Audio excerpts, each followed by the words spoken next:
million. So we've found a plot of land, we've made a without binding agreement with the vendor while we do our work. We've got the lawyers involved, we've got architects involved, we've got planning involved.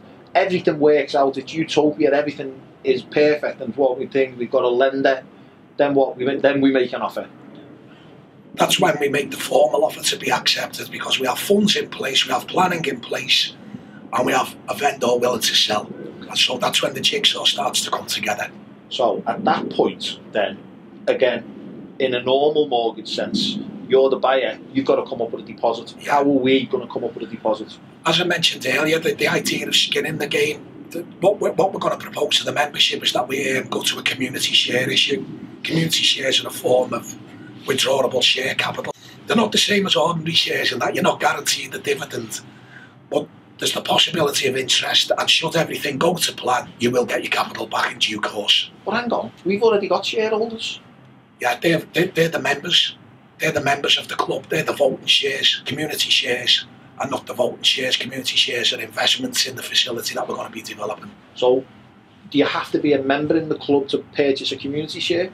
Not particularly, but if you purchase a community share and you're not a member, then you don't get a vote on whether you receive interest or whether we're going to be repaying the capital. So it would make sense to be a member in the club if you were going to buy a community share. It would absolutely make sense, yeah. And give us an idea. You mentioned that they are investment shares, these, and they do give a return. So if someone was to buy a community share in our building of our community stadium, they can actually at some future date withdraw their share as capital. There's rules and regulations, because obviously this is governed by the Financial Conduct Authority, and there's rules and regulations on the withdrawal of share capital in that it can't exceed certain amounts of your distributable profit. So subject to rules? Subject to rules, yeah. You can't be giving out interest, and you can't be repaying capital if it leaves the club.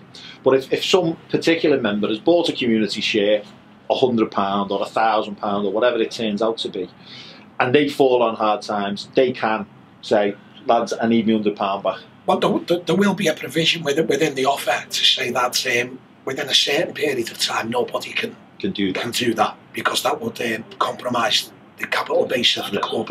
However, after that particular time, the members then vote at the AGM whether we're going to begin to redeem some of that share capital or whether we're going to be paying interest on that share capital.